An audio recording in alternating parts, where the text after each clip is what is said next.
చెప్పలేకపోతున్నారు. వారు గూడా చెబితే ఇంకా అద్భుతంగా ఉంటుంటది. ప్రతి ఒక్కరూ చెప్పాలి. భగవంతుడి దృష్టాంతం ఏంటంటే, ఎవరు శ్వాస తీసుకుంటే వారికి పునర్జీవం లభిస్తుంది. ఎవరు కళ్ళు తెరిచి చూస్తే వారికే ఆ విచిత్రమైనటువంటి ప్రకృతి సౌందర్య స్వరూపం అనుభూతి కలుగుతుంది.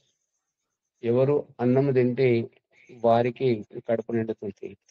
ఎవరికి సుఖదుఖాలు అనుభూతి కలిగితే అది వారి వ్యక్తిగత అనుభవం తప్ప ఒకరి సుఖదుఖ అనుభవాలు ఇంకొకరికి వర్తించవు.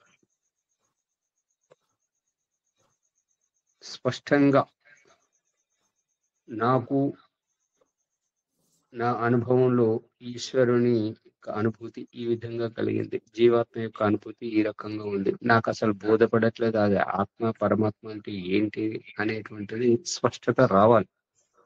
వచ్చినప్పుడు అప్పుడు మన వ్యక్తిత్వ వికాసంలో పురోగతి అనేటువంటిది సిద్ధిస్తుంటది.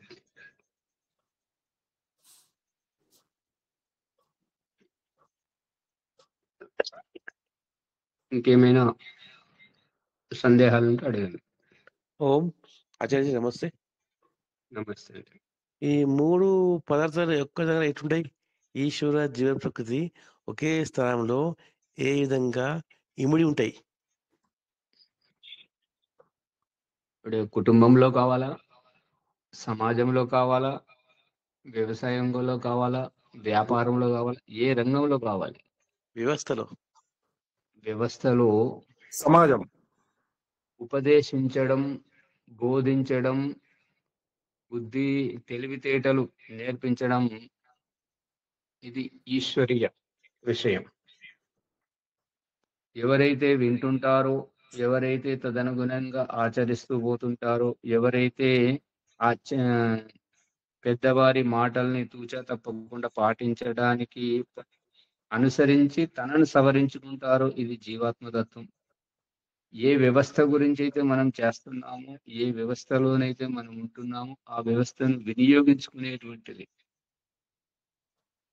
ఇప్పుడు పిల్లల ద్వారా ఏమని చెప్తున్నాడంటే, ఇదిగో అమ్మ నాన్న వాళ్ళకు అనుగుణంగా ఉండి వాళ్ళని వినియోగించుకుంటే నీవు బాగుపడతావు. ఇదిగో వస్త్రం, ఈ వస్త్రాన్ని నువ్వు వేసుకుంటే నీవు సభ్యతగా అనిపిస్తావు. ఇదిగో అశుద్ధి, దీనిని కడిగేసుకుంటే నీవు శుద్ధిగా పవిత్రంగా ఉంటావు. ఇదిగో వ్యసనం, దీనిని దూరం చేసుకుంటే నువ్వు మంచివాడిగా అవుతావు అనేటువంటిది జీవాత్మకు చెప్పడం అనేది జరుగుతుంది. ఇల్లు ప్రకృతి వ్యవస్థ, పిల్లలు జీవాత్మ వ్యవస్థ, తల్లిదండ్రి పరమాత్మ వ్యవస్థ. వ్యాపారంలో యజమాని పరమాత్మ, పని వాళ్ళు జీవాత్మలు, ఆ వ్యాపారము ప్రకృతి. ప్రతి విషయంలో మన శరీరంలో చూసుకుంటే తప్పు చేయబోతున్నప్పుడు, మంచి చేయబోతున్నప్పుడు ఉత్సాహం, ఉల్లాసం, పులకరింత, పరవశింపజేయడం, పరమానందాన్ని అనుభవించడం జీవాత్మ. మంచి చేసేటప్పుడు ఈ రకంగా ఉల్లాసం, ఉత్సాహం, పరవశింపజేస్తున్నటువంటిది పరమాత్మ. తప్పు చేయబోతున్నప్పుడు వద్దు వద్దు అనేది హెచ్చరిస్తున్నటువంటిది పరమాత్మ తత్వం. అనుభవింపచేయబో ఈ శరీరము అనేటువంటిది ప్రకృతి తత్వం. శరీరము నాది అని జీవాత్మ అనుభూతి పొందుతూ ఉన్నాడు కాబట్టి, జీవాత్మయే శరీరంలోకి వచ్చాడు కాబట్టి, జీవాత్మ ఇప్పుడు బయట మనము స్థలం కొనుక్కొని ఇల్లు కట్టుకుంటున్నట్టుగా జీవాత్మ తండ్రి శరీరం నుండి వచ్చి తల్లి గర్భములో ఈ పిండ రూపాన్ని రూపొందించుకోవడం, ప్రకృతిని పట్టుకోవడం, స్నానం చేసి బయటకు వచ్చి శుభ్రమైన వస్త్రాలు ధరించడం, గర్భంలో స్త్రీ పురుష దేహాన్ని ధరించడం, ఈ ఆవరణం, ఈ ఆకృతి, ఇది అంతా ప్రకృతిమయం. ధరిస్తున్నటువంటిది, ప్రకృతిని అల్లుకుంటున్నటువంటిది జీవాత్మమయం. ఇది మంచిది, ఇది చెడ్డది, ఇది చెడ్డది చేస్తే నువ్వు నిందింపబడతావు, నీకు మంచిది కాదు అని హెచ్చరించేటువంటి, ఏదైతే మంచి పని చేస్తున్నప్పుడు ఉల్లాసం ఉత్సాహంగా ప్రేరేపణ కల్పిస్తున్నటువంటిది పరమాత్మ తత్వం. ఇది శరీరం. సమాజంలో డాక్టర్లు, సైంటిస్టులు, ఉపాధ్యాయులు ఎవరైతే బుద్ధితో పనిచేసుకుంటారో వాళ్ళంతా పరమాత్మ తత్వం. ఎవరైతే వారి చేతి కింద పని చేస్తూ ఉంటుంటారో, వారు చెప్పినట్టుగా ఆచరించి తమను సవరించుకుంటారో వారు జీవాత్మ తత్వం. ఏ వ్యవస్థ గురించి అయితే బడి, గుడి, ఈ సంఘము, ఇదంతా ప్రకృతి తత్వం. పట్టుకుంటున్నారా సూర్యప్రకాష్ గారు? గ్రహిస్తున్నా స్వామిజీ. అదే ఈ రకంగా భగవంతుడు అంతటా ఉన్నాడు, ఇందుగలడందు లేడని సందేహము వలదు, ఎందెందు వెతికిన అందందే ఉంటాడని ఇందాక వరలక్ష్మి గారు చెప్పారు కదా. ఆ రకంగా పరమేశ్వరుడు అణువణువున ఇమిడి ఉన్నాడు. ఈ తత్వంను మనం చెప్పగలం. ఇక మనం చెప్పేటువంటి అభిప్రాయాన్ని బలపరిచేటువంటి గొప్ప విద్వాంసులు ఏమంటారంటే, ఆధ్యాత్మిక గురువులు ఏమంటారంటే, దేవుడు ఎలా ఉన్నాడు అనేటువంటిది దేవుడు దారిలోకి నేను వెళ్ళాల్సిన పని లేదు. నేను సవ్యంగా ఉండడానికి, నా అభిప్రాయాన్ని సమర్థించడానికి, నన్ను ప్రేరేపించడానికి దేవుడి యొక్క అభిప్రాయం, వేదము నా గురించి. నేను దేవుడి గురించి కాదు, నేను వేదము గురించి కాదు. దేవుడు, వేదము, ఈ ప్రకృతి నా గురించి, జీవాత్మ గురించి అనేటువంటిది. ఇప్పుడు మనం ఆ మహాపురుషులు చెప్పినటువంటిది మన నిజ జీవితంలో మనం చూస్తూ వినియోగించుకుంటున్నటువంటిది. ఈ భోజనం నా గురించి, ఈ నీళ్లు నా గురించి, ఈ గది, ఈ అవకాశం నా గురించి, ఈ వస్త్రము, ఈ యొక్క తినుబండార పదార్థాలు, ప్రతిదీ ఉపభోగముగా వినియోగించవలసినటువంటి వస్తువంతా నా గురించి, జీవాత్మ గురించి. తల్లిదండ్రి జీవాత్మ గురించి, గురువు జీవాత్మ గురించి, విద్య, జ్ఞానము, తెలివితేటలు జీవాత్మ గురించి, అంత జీవాత్మ గురించి. పట్టుకుంటున్నారా? ఓం.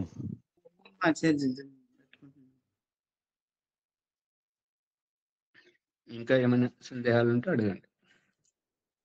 ఓం నమస్తే స్వామి. స్వామి నేను ఒక క్వశ్చన్. పరమాత్మకు స్వామి పదార్థంగా చెప్పుకోవచ్చునా? స్వామి నేను ఒక క్వశ్చన్. పరమాత్మ ఒక పదార్థము, ఆత్మ ఒక పదార్థం అనేది చాలా లోతైన ప్రశ్న, తెలివైన ప్రశ్న. భగవంతుడు చూపిస్తున్నటువంటి దృష్టాంతమే ఈ రహస్యం. ఇది అర్థం కాకనే ఈ యొక్క మత సంప్రదాయం వైపు వెళ్ళి భ్రమలో పడడం. అక్కడ ఏం జరుగుతుంది అంటే, భగవంతుడు ఈ యొక్క ఋగ్వేదంలో ఉన్నటువంటి నాసదీయ సూక్తం, ఆ నాసదీయ సూక్తంలో సృష్టి ఆరంభంలో ఏ రకంగానైతే ఈ యొక్క వ్యవస్థ జరిగిందో దానిని ప్రతిదినము చూపిస్తున్నటువంటి రహస్యం చిత్రంగా ఏంటంటే, ఈ యొక్క గ్రహోపగ్రహాలు గుండ్రముగా ఉండడం, మనల్ని ఒకవైపు పెట్టి ఇంకొక వైపు నుంచి కనబడని రూపం నుంచి కనబడే రూపం వరకు తీసుకురావడం. అందుకే నాసదీయ సూక్తం చెప్తున్నటువంటిది ఏంటంటే, నా సతాసిత్ నా సదాసిత్, సతు లేదు అసత్తు లేదు. అటువంటి స్థితిలో ఈ యొక్క సృష్టి యొక్క ఆవిర్భావం, రూపకల్పన జరిగింది. ఆ రూపకల్పన ఇలా జరిగింది అనే విషయాన్ని మనకు ప్రతిదినం ఈ రాత్రి ద్వారా చూపిస్తున్నాడు. ఈ రాత్రి ప్రక్రియలో జరుగుతున్నటువంటిది ఏంటంటే, పూర్వ సృష్టి యొక్క వ్యవస్థ, ఈ సాయంకాలీన వ్యవస్థ. ఇప్పుడు నూతనంగా జరగబోయేటువంటి కొత్త సృష్టి వ్యవస్థ ఇది జరగాలి అంటే అది సద్దు మనగాలి. అందుకే మనకు చూపిస్తున్నటువంటిది ఏంటంటే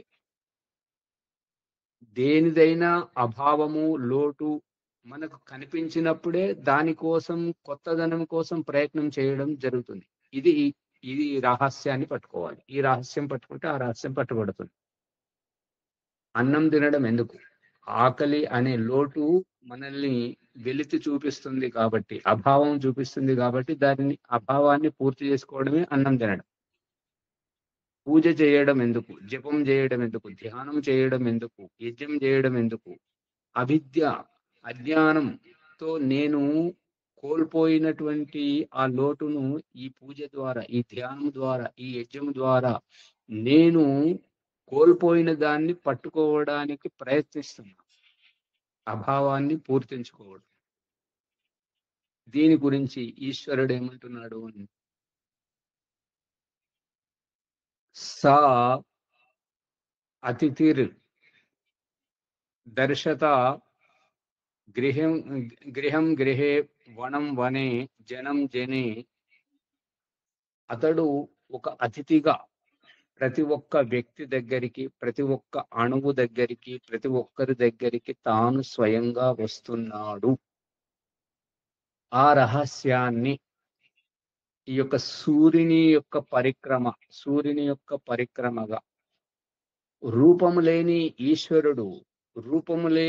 ఈశ్వరుడు ఆ రూపాన్నైతేనే మనం పట్టుకుంటామని ఈ సూర్యుని ఆశ్రయించడం, కదలలేనటువంటి సూర్యగోళాన్ని తను చేతనుడుగా ఉన్నాడు కాబట్టి దాన్ని సంచరింపు చేస్తూ నడిపిస్తూ ఉన్నటువంటి వైనమే మనం వాహనంలో ఎక్కి వాహనం ద్వారా మనం వస్తున్నట్టుగా మన cycle, scooter, auto, car, bus, విమానం, ఈ పడవ, ఇటువంటివి అన్ని భగవంతుడు బ్రహ్మాండంలో చేస్తున్నదే ఈ జీవుడు ఈ యొక్క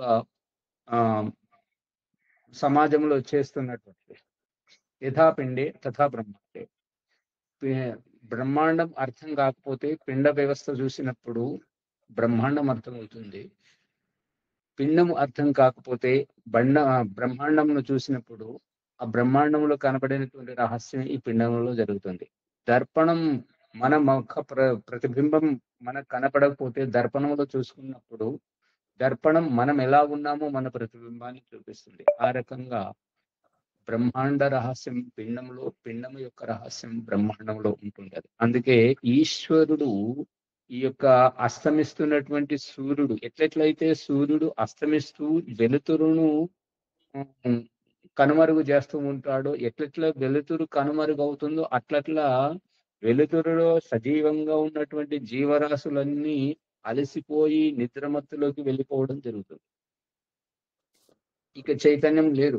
వెలుతురుతోటే చైతన్యం, చీకటితోటే అంత కనుమరుగవడం. ఇక మధ్యరాత్రి తర్వాత రెండవ దినం ప్రారంభమవుతుంది కాబట్టి ఈ రహస్యమే మధ్యరాత్రి తర్వాత రెండవ దినం ప్రారంభమవుతుంది కాబట్టి అక్కడ మనకు చూపిస్తున్నటువంటిది ఏంటంటే యజుర్వేదము 3వ అధ్యాయం 9వ మంత్రంలో సాయంకాలీన ఆహుతి అగ్నిర్జ్యోతిర్జ్యోతిరగ్ని అగ్నిర్వర్చో జ్యోతిర్వర్చ. ఈ యొక్క సాయంత్రం సూర్యాస్తమయం నుంచి రాత్రి 9 గంటల వరకు మొదటి ఆహుతి యొక్క ప్రభావం, రాత్రి 9 నుంచి 12 వరకు రెండవ ఆహుతి యొక్క ప్రభావం. ఇది ఈనాటి రాత్రి గురించి, ఈనాటి దాని గురించి చూపించడం. ఇక రెండవ దాని గురించి రూపొందడం. ప్రభాకర్ గారు మీరు అడిగినటువంటి ప్రశ్న, దీనికి రూపొందడం, రూపం కావాలి.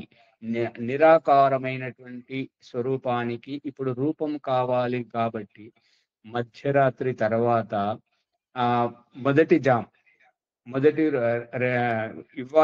మొదటి రోజు మధ్యరాత్రి తర్వాత ప్రారంభమవుతుంటది కాబట్టి మధ్యరాత్రి 12 తర్వాత మొదటి జాములో అక్కడ పరమేశ్వరుడు 3వ ఆహుతిగా ఏమీ చెప్పలేదు. దానికి దయానంద సరస్వతి భగవంతుడు ఏమీ చెప్పని దానికి మనం ఏమీ లేదని మనం దిక్కులు చూడొద్దని చెప్పేసి దయానంద సరస్వతి మనకు సరైనటువంటి ఆలోచన విధానం సరైనటువంటి పద్ధతిలో ఆలోచింపజేస్తున్నాడు. ఏంటంటే మొదటి ఆహుతిని మళ్ళీ ఇవ్వాలి. ఆ మొదటి ఆహుతిని ఇచ్చేటప్పుడు అది మౌనంగా మనసులో అనుకోవాలి, బయటకు స్వాహకారం చెప్పాలి అనేటువంటిది రాత్రి యొక్క 3వ జాము. దాని వ్యాఖ్యానం. మొదటి ఆహుతిని ఎందుకు ఇవ్వాలి, రెండవ దాన్ని ఎందుకు ఇవ్వకూడదు, నాలుగవ దాన్ని ఎందుకు ఇవ్వకూడదు అని అంటే మొదటిది ప్రారంభ దశ. ఇది ఏ రకంగానైతే దినము అయిపోయి రాత్రికి ప్రారంభ దశ ఏ రకంగానైతే చూపిస్తుందో, ఇవాళటి దినము రాత్రి పూర్తయిపోయి రేపటి దినము ప్రారంభం అయ్యేటువంటిది మధ్యరాత్రి 12 తర్వాతనే ప్రారంభం అవుతుంది. కాబట్టి అక్కడ కర్మఫలం బాధ్యత అప్పగింతలు ఉంటాయి. కాబట్టి అక్కడ మాటలు లేవు, మాట్లాడుకోవడాలు లేవు. మనం ఇంట్లో పని మనిషిని పురమాయించుకుంటున్నప్పుడు, సేవకుణ్ణి పురమాయించుకుంటున్నప్పుడు ఆ సేవకుడు అయ్యా నాకు ఇంత ఆజీవిక కావాలని ఏదో దీన స్థితిలో ఉంటాడు. యజమాని నాకు ఇటువంటి ఈ యోగ్యత గలవాడు, ఈ పని చేసేటువంటి వాడు కావాలి అనేటువంటి యజమాని ఉంటాడు. అందుకని అక్కడ వ్యక్తిగతమైనటువంటి ఆకాంక్షలు ఉండవు. నాకు సేవకుడు కావాలని యజమాని ఉంటాడు. నాకు ఇటువంటి జీవనాధారం కావాలని సేవకులు ఉంటారు. యజమానుల్లో సేవకుల్లో ఈ భావం అనేటువంటిది ఉంటుంటది. కాబట్టి అక్కడ ఇచ్చిపుచ్చుకునే దగ్గర కేవలం అక్కడ ఒదిగిపోవడం ఉంటది.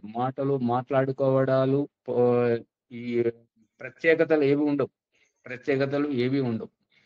నీలో ఏ యోగ్యత ఉందో, నువ్వేం చేయగలుగుతుంటావో, మరి నాకైతే ఇటువంటి వాడు కావాలి అని ఏ రకమైతే యజమాని సేవకులను పురమాయించుకునే పరిస్థితిలో ఇక్కడ ఎట్లయితే ఉంటుంటుందో, ఇక్కడ జీవాత్మలకు వారు గత జన్మలో చేసుకున్నటువంటి కర్మఫలం అనుసారంగా వారికి దిశానిర్దేశం ఇవ్వడం జరుగుతుంది.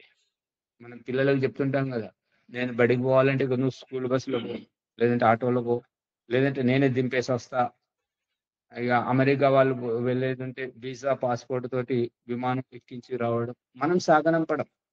కొంతమందిని అది ఖండాంతరంలోకి వెళ్ళే వారిని ఆ స్టీమర్లు, పడవలలో చేయడం, బస్సులో పయనింపజేయడం, రైల్లో పయనింపజేయడం. ఈ రకంగా ఎవరి యథాయోగ్యమైనటువంటి సామర్థ్యం అనుసారంగా వారికి దేహం అప్పగించడం జరుగుతుంది. ఆ దేహ రచన మధ్యరాత్రి తర్వాత ప్రారంభమవుతుంది. కాబట్టి మన దేహాలు మధ్యరాత్రి తర్వాత ప్రారంభమవుతుంటాయి. మన ఈ యొక్క సృష్టి వ్యవస్థను మధ్యరాత్రి తర్వాత ప్రారంభమవుతుంది. ఇదివరకు ఉన్నది ఇచ్చుకపోతున్నది, ఇదివరకు ఉన్నటువంటిది కనుమరుగైపోతుంది. ఎప్పుడు సూర్య అస్తమయం అవుతుండగానే కనబడే రూపమంతా చీకటిమయం అవుతుంది. మధ్యరాత్రి తర్వాత పునః రూపం దాలుస్తుంది, రూపాకృతి దాలుస్తుంది. అందుకే భగవంతుడు చూపిస్తున్న దృష్టాంతం తల్లిదండ్రిని ముందుగా పంపించడం, ఆ తర్వాత పిల్లల్ని పంపించడం, గురువును ముందుగా పంపించడం, ఆ తర్వాత గురువు వద్దకు శిష్యుని పంపించడం. రూపం ఆకృతి ఈ రకంగా భగవంతుడు చేస్తున్నటువంటి ఈ వ్యవస్థలో మనకు రూపమే చూపిస్తున్నాడు. రూపం లేనిదంటూ ఏమీ లేదు. ఈ కనబడే రూపమే నిన్న లేనిది ఇవాళ దాల్చుకుంటున్నది, రేపు విచ్ఛిన్నమవుతుంటది. కాబట్టి రూపము కాదు, రూపం వెనక నిరాకారమే రూపాన్ని కదిలిస్తున్నది. ప్రభాకర్ గారు పట్టుకుంటున్నారా? అవును, వింటున్నాను. ఇది భగవంతుడు మనకు చూపిస్తున్నటువంటిది. లేని నిరాకారతత్వం అభివ్యక్తం కావాలి, లేని నిరాకారతత్వం అభివ్యక్తం కావాలి. అభివ్యక్తంనే నేను పట్టుకుంటాను, అంతే నా సామర్థ్యం అని జీవాత్మతత్వం. అందుకని మధ్యరాత్రి తర్వాత ఈ యొక్క రూపం దాల్చేటప్పుడు భగవంతుడు ఈ యొక్క సూర్యాస్తమయం తర్వాత నిద్రపోతున్నటువంటి, సొమ్మసిల్లి పడిపోతున్నటువంటి ఎక్కడి వారు అక్కడే ఈ యొక్క నిద్రమత్తులోకి జారుకున్నటువంటి ఆ జీవాత్మలను ఉద్ధరించడానికి వీళ్ళు ఇలా పడి ఉంటే వీరు ఎలా బాగుపడతారు? వీరిని ఉద్ధరించేటువంటి సామర్థ్యం నా దగ్గర ఉన్నది. మరి నేను ఏ రకంగా వీరిని ఉద్ధరించడానికి ప్రయత్నం చేస్తున్నా, వీరు ఈ స్వరూపాన్ని, నా యొక్క పురుషార్థాన్ని గ్రహించడం లేదు. ఇప్పుడు ఎలా అని ఆలోచించి అక్కడ సత్వరజ సమస్యలో విడివిడిగా పడి ఉన్నటువంటి ప్రకృతి వైపు చూసి ఆ ప్రకృతితో సంప్రదింపులు చేసి ఏమంటాడంటే, ఆ సత్వరజ సమస్యను ప్రేరేపించినప్పుడు సత్వరజ సమసాం సామ్యావస్థ ప్రకృతి, ఆ యొక్క సత్వరజ సమస్యలో ప్రేరణ కల్పించినప్పుడు సామ్యావస్థ ఏర్పడుతుంది. ఆ మూడు ఒకే స్థితికి వస్తుంటాయి. ఆ ఒకే స్థితికి వచ్చినటువంటి ఆ యొక్క ప్రకృతి ఏర్పడ్డటువంటి ఆ ప్రకృతితోటి, అమ్మ ఈ జీవాత్మలను ఉద్ధరించాలని నేను అనుకుంటున్నాను, నాది మాయా స్వరూపం, నిరాకార స్వరూపం, వీళ్ళంతా వారి వారి ప్రారంధానుసారంగా ఉన్నారు, వాళ్ళు దేహంతో ఉన్నారు, బుద్ధితో ఆలోచిస్తున్నారు, కాబట్టి నా మాయా వైవిధ్యాన్ని వీళ్ళు గ్రహించడం లేదు, వీరికి రూపం కావాలి, ఈ రూపంలోనే వీరు అన్ని గ్రహిస్తుంటారు, కాబట్టి ఆ రూపాన్ని నువ్వు దాల్పించగలవా? ఆ ప్రకృతి అంటుంటది, స్వామి నన్ను మీరు వినియోగించుకోవడమే నా జన్మ ధన్యమైంది, ఇంతవరకు నేను నిరుపయోగంగా పడి ఉన్నాను, అందుకని నాకు అవకాశం ఇవ్వండి, నేనేం చేయాలి అని అంటే భగవంతుడు అంటాడు, ఈ యొక్క తూర్పు దిశలో ఎక్కడైతే నేను ఆవిష్కృతమై బయట ఉదయించేటువంటి సూర్యోదయమయ్యే ఆ యొక్క అక్కడ నా కోసం నువ్వు ఉషగా వేచి నిర్గమన స్థానం నిర్గమన స్థానం ఉషగా నువ్వు అక్కడ వేచి ఉండు, నా కోసం ఎదురు చూస్తుండు. ఈ లోపల అధ్యాత్మం పేరు మీద ఈ యొక్క అధ్యాత్మం సాకుతోటి బ్రహ్మ ముహూర్తంలో వీళ్ళు లేచి ఏదైతే పూజ జపము ధ్యానము ఏదైతే చేస్తున్నారో ఇదంత వరకు సత్యం. ఈ రహస్యాన్ని విప్పి దయానంద సరస్వతి చెప్తున్నాడు. సత్యార్థ ప్రకాశం 11వ సంప్లాసంలో చూడండి. ఒకతను రాజు దగ్గరికి వచ్చి, రాజు నేను మహారాజా నాకు బ్రతకడానికి ఏ జీవనాధారం లేదు, నాకు ఏదైనా జీవనాధారం చూపించండి అంటే, ఏం చేయగలరు అంటే, నేను జపాన్ చేయగలను, సరే చేయకోమని చెప్పేసి అతన్ని పూర్వహిస్తుంటాడు. ఇతనికి జీవనాధారం దొరికిన తర్వాత వేరే వాళ్లకు ఆశ కనబడింది. వాళ్ళు వచ్చి, మహారాజా నేను నాకు ఏదైనా బ్రతకడానికి జీవనోపాధి చూపించండి, నువ్వేం చేస్తావంటే, అతను ఏది చేస్తున్నాడు నేను అదే చేస్తున్నాను, సరే పోమని చెప్తాడు.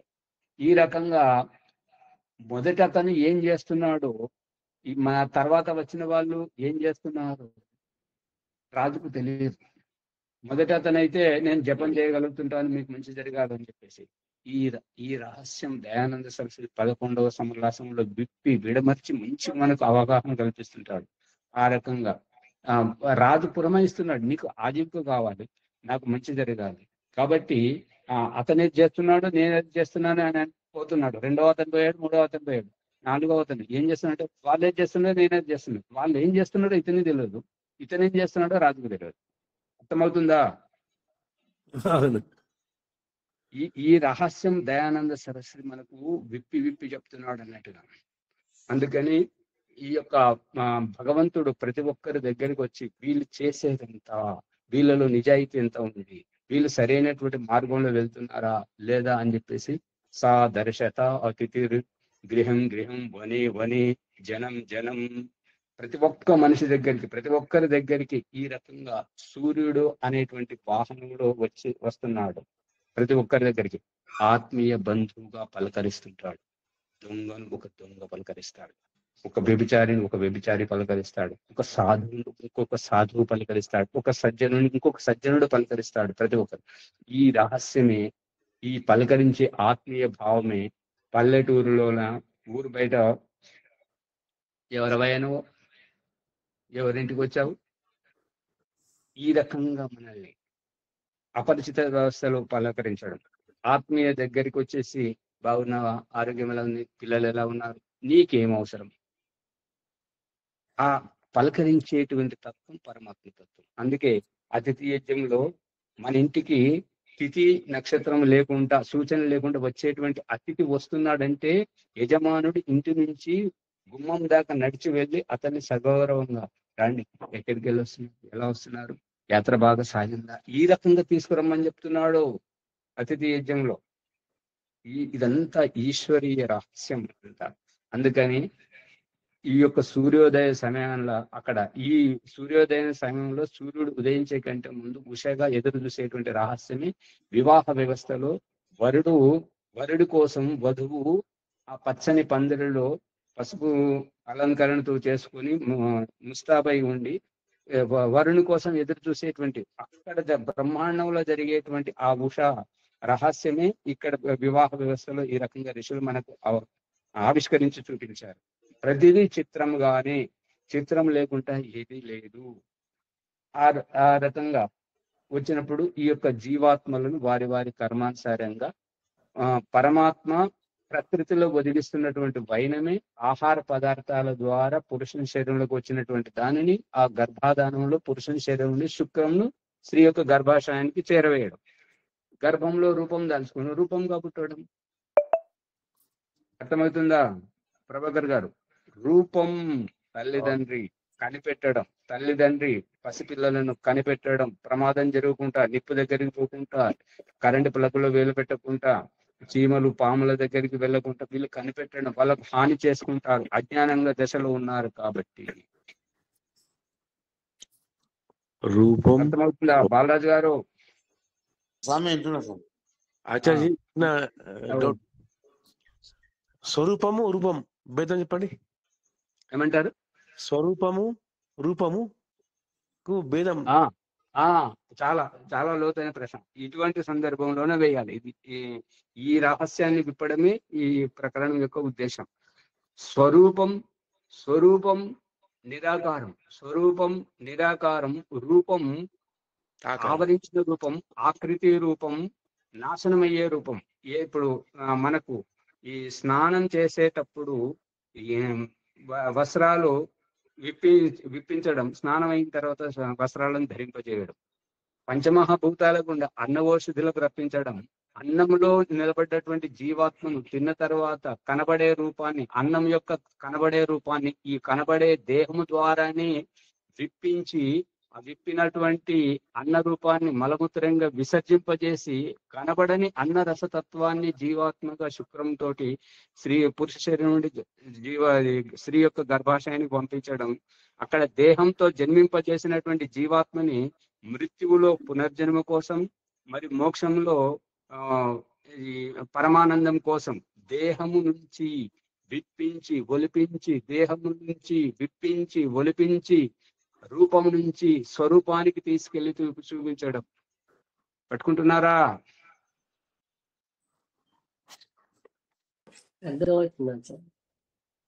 సూర్యప్రకాష్ గారు పట్టుకుంటున్నారా లేదా? అందుకని రూపం స్వరూపం ఇప్పుడు లోతుగా వస్తున్నారు కాబట్టి ఇటువంటి ప్రశ్నలు వేయాలి. వేస్తేనే మనకు ఈశ్వరుని యొక్క సత్య స్వరూపం మనకు తెలుస్తుంది, సాక్షాత్కారం అనేది మనకు తెలుస్తుంది. రూపం నుంచి ఈ యొక్క కనబడే ప్రకృతి, ఈ సృష్టి వ్యవస్థ రూపం నుంచి అరూపానికి నిరాకారానికి వెళ్ళడం, నిరాకార తత్వం కనబడే రూపం దేహమును అణువణువు మురికి పట్టించి అణువణువు ఖండ శరీరాన్ని అణువణువు దులిపేసి కండలేనటువంటి ముడతలు పడిన ముసలి శరీరంతో ఈ ఖండతత్వం నుంచి ఖండలేని తత్వానికి తీసుకెళ్లడం, దేహం నుంచి దేహం లేని తత్వానికి తీసుకెళ్లడం, రూపం నుంచి స్వరూపానికి తీసుకెళ్లడం, ఇదంతా జరుగుతున్నటువంటి వ్యవస్థ. భౌతికం నుంచి అభౌతికానికి తీసుకెళ్లడం,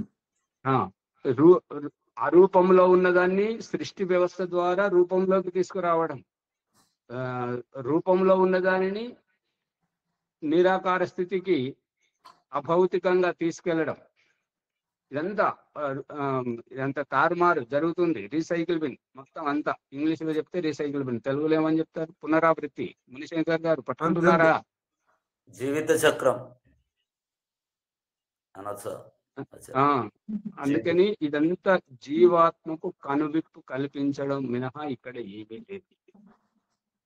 ఇది ఎంత అక్రియ, క్రియ అక్రియ, క్రియ అక్రియ.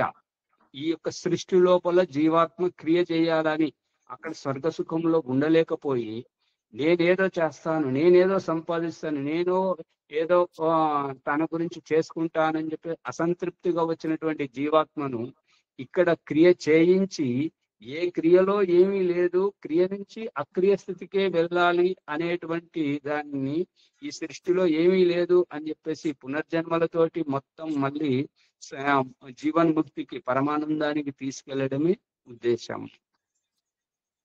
అంతేనా, ఇంకేమనుందా? అంతే అంతే అజయ్. ఇక్కడ మనకు చెప్పండి. లక్షణం అన్న స్వరూపం అన్న ఒకటేనా? లక్షణము వేరు, స్వరూపము వేరు. ఇప్పుడు చైతన్యము అనేటువంటిది స్వరూపం. ఆ చైతన్యము యొక్క లక్షణములు ఏమిటి అంటే కదలికలు. కదలికలు అంటే రూపం కావాలి, రూపంలోనే కదలిక ఉంటుంది. కానీ చైతన్యములో చైతన్యములో అరూపం ఆచార్య చైతన్యం అంటే అది ఇక్కడ మనకు వైదికంలో చూపిస్తున్నటువంటిది ఇదే. ఈ అవైదికులంతా మోసపోతున్నటువంటిది ఇక్కడ అన్నట్టుగా. వాళ్ళు రూపమునే పట్టుకుంటున్నారు. రూపము మత సంప్రదాయ ప్రత్యేకతలు గల వాళ్ళు ఆ రూపం చుట్టే ఉంటున్నారు. కాబట్టి వారు యథార్థంను గ్రహించలేకపోతున్నారు. నన్ను కనుక్కున్న విషయం కూడా ఉంది. స్వరూపం అనగా లక్షణం అని చెప్పబడింది. ఎక్కడ చెప్పబడింది? ఒక ప్రకారంలో నేను విన్న గురువుల ద్వారా లక్షణంకు ఇది స్వరూపము. ఈశ్వర స్వరూపం ఏంది? కాంతం. ఆ లక్షణం. అప్పుడు సూర్యప్రకాష్ గారు ఇప్పుడు ఈ సమయం అయింది కదా, కొద్దిగా మాకు కావాలి, కొద్దిగా నూనె కావాలి, కొద్దిగా ఇంకా తినుబండార పదార్థాలు కావాలి. ఇప్పుడు ఎక్కడైనా దొరుకుతాయా? దొరకవు. ఇది ఇంత పొద్దున అందరు ఇప్పుడు పడుకొని ఉన్నారు, దుకాణంలో ఎవరు తెరవరు. అర్థమవుతుందా? సూర్యప్రకాష్ గారు తెరుస్తారా ఈ సమయంలో దుకాణం? మరి సూర్యప్రకాష్ గారు వారికి వ్యాపారం చేయడము, డబ్బు సంపాదించడమే ముఖ్య ఉద్దేశం కదా. ఇప్పుడు మరి మేము ఇప్పుడు ప్రవాసంలో ఉన్నాం, మాకు ఇప్పుడు వస్తువులు కావాలి అంటే కుదరదు. దానికోసం వేచి చూడాలి. అంటే దీన్ని బట్టి ఏమర్థం అవుతుంది అని అంటే, మన వైదిక శాస్త్రాల్లో గ్రంథాల్లోనైనా వాళ్ళకున్న అవగాహనను బట్టి వాళ్ళు రాశారు. రాసినంత మాత్రాన అదే సత్యము అని అనుకోవడం, దీన్ని బట్టి మీరు గ్రహించండి. అర్థమవుతుందా సూర్యప్రకాష్ గారు? అంతే కారణం. ఇంకా ఏమైనా సందేహం ఉంటే అడుగు. చాలా మంచి ప్రశ్నలు వేస్తున్నారు.